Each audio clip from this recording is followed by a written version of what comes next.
Hello my YouTube family, welcome back to my channel CH के classes. जैसा कि आपको पता है बोर्ड 2020-23 का BST का पेपर हो चुका है। और जब मैंने आप लोगों का BST का पेपर देखा तो मुझे ये पता चल गया, जितनी भी मैंने मेहनत करी इस चैनल पर वीडियोस बनाने में, केस स्टडी सॉल्व करने में, कीवर्ड्स में और उसी के साथ साथ 30 मोस्ट इंपॉर्टेंट क्वेश्चंस में, वो मेरी मेहनत क्या हुई, बेकार नहीं हुई। वो मेरी मेहनत आप लोगों के साथ क्या हुई, सक्सेस हुई। और उसी से काफी सारे क्वेश्चंस फंसे हैं। मतलब आप ये कह लीजिए, अगर वही बच्चे ने देखा होगा ना तो 90+ इजीली स्कोर कर लेगा, क्योंकि सब क्वेश्चंस उसी में से आए हैं। अभी तो मैंने 2-3 चैप्टर्स करा नहीं पाया क्योंकि टाइम बहुत कम होता है, इसलिए 1-2 चैप्टर्स तो भी रह गए। फिर भी 90+ इजीली आप लोग स्कोर कर सकते हो। अब आप बोलोगे, अगर कोई बच्चा नया आया है इस वीडियो पे तो वो बोलेगा भैया मैं आपकी बात कैसे मान लूं। अगर जो पहले से है इस चैनल पे उसे तो पता है कि भैया बिल्कुल सच बोल रहे हैं, वही वही क्वेश्चंस आए हैं जो जो पढ़ाए गए हैं। तो आज मैं आप लोगों को अपने जितना मैंने पढ़ाया है और जितने मैंने जो जो आपको बोर्ड्स के क्वेश्चंस बताए थे उससे मैं बोर्ड के पेपर से कंपेयर करके आप लोगों को बताऊंगा। तो मेरे हाथ में है CBSE बोर्ड 2023 का बिजनेस स्टडीज का क्वेश्चन पेपर। तो चलते हैं और एनालाइज करते हैं। तो मतलब पहला ही पन्ना खोलते हुए ही मेरे को पहला प्रश्न अपना मिल जाता है। जैसे फर्स्ट आया था, Akash work as a production manager. उसको क्या है, 100 यूनिट्स LED लाइट्स बनानी थी, 200 रुपए पर यूनिट रखनी थी कॉस्ट, बट उसने क्या की 220 रुपए कॉस्ट रख दी। तो ऐसा क्यों हुआ, ये सिर्फ और सिर्फ क्या हुआ, मैंने आप लोगों को कीवर्ड्स में बताया था कि भाई इफेक्टिव और एफिशिएंसी में क्या डिफरेंस होता है। टारगेट को कंप्लीट करो ऑन टाइम में, इफेक्टिव में, और कैसा भी काम कर लो का लो कॉस्ट पे, वो इफेक्ट एफिशिएंसी। ठीक है, फिर आगे चलते हैं। बहुत सारी चीजें मैंने आप लोगों को बताई थी। अब जैसे क्वेश्चन नंबर 4 आया जिसमें हमने कीवर्ड्स में कवर किया था, सारे मैंने एनवायरमेंट बताए थे और यही क्वेश्चन आपका बोर्ड में आया है। फिर आगे चलते, क्वेश्चन नंबर 8 MCQs है। ये भी जो पूरा क्वेश्चन है उसमें मैंने आप लोगों को बताया था, कीवर्ड्स में बताया था और चैप्टर के एक्सप्लेनेशन में तो बताया ही बताया था। ठीक है, कि मतलब क्या क्या जिम्मेदारी होती है कोऑर्डिनेशन की, है ना। कोऑर्डिनेशन सारे मैनेजर्स पे हो तो बहुत अच्छी बात होती है।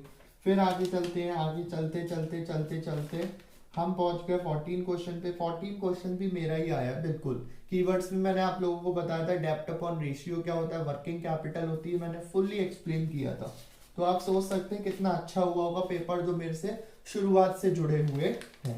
ठीक है, बस आप लोगों के जो कमेंट होते हैं और जो आप लोगों का प्यार होता है उसी से हमें मोटिवेशन मिलता है। फिर आते हैं 19 क्वेश्चन पे। 19 क्वेश्चन भी मैंने आप लोगों को कराया था। किसी को भी कोई प्रॉब्लम होती है तो उसकी बात पूरी सुनी जाएगी। ये कौन से कीवर्ड्स में से था, राइट टू बी एश्योर्ड का। फिर आगे चलते हैं, आगे चलते चलते ये भी मैंने कीवर्ड्स में से कराया था। 20 मैंने बताया था फंक्शंस ऑफ सेबी क्या क्या होते हैं। ठीक है, फिर आगे चलते हैं 20। अब लॉन्ग क्वेश्चंस पे हम लोग आते हैं जो कि 22, क्या 22 मैंने क्वेश्चन नंबर 30, जब आपने देखा होगा 30 मोस्ट इंपॉर्टेंट क्वेश्चंस देखे होंगे तो आपको पूरा पता चल गया होगा। कोई भी 3 इंसेंटिव्स बताने फाइनेंशियल, तो आपको कितना इजी है आप सोचिए। ये मैंने 30 मोस्ट इंपॉर्टेंट क्वेश्चंस अब कराए थे, सेम एज इट इज यही आया। फिर नेक्स्ट आता है 23 क्वेश्चन, वेस्टिबल स्कूल। आप मानोगे जब मैंने केस स्टडी सॉल्व कराई थी तब भी मैंने बताया था वेस्टिबल स्कूल क्या होता है। ठीक है, और फिर नेक्स्ट 3 बेनिफिट्स ऑफ ट्रेनिंग और टू द एम्प्लॉयज, ये भी मैंने क्वेश्चंस कराया हुआ है। 28 क्वेश्चन कराया था, 30 मोस्ट इंपॉर्टेंट वाला वही इसमें से फंसा है। ठीक है, फिर आगे चलते हैं।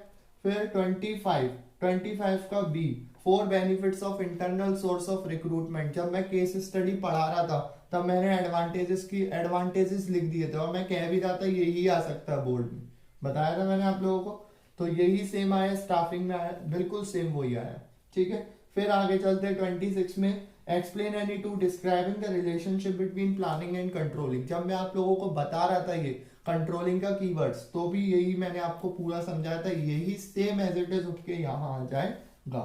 फिर 27 में चलते हैं, इसमें आपको क्या बताना था, Balwinder is the production, yes. इसमें पूरे में क्या है आपका डेमोक्रेटिक लीडरशिप है। मैं कितनी बार बता चुका हूँ डेमोक्रेटिक लीडरशिप, कीवर्ड्स में तो मैंने बताया था, चैप्टर के एक्सप्लेनेशन में तो बताया था।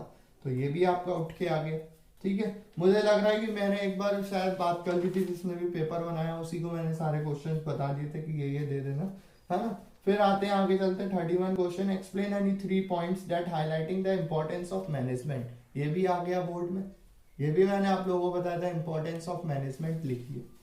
Thanks for watching, please subscribe my channel.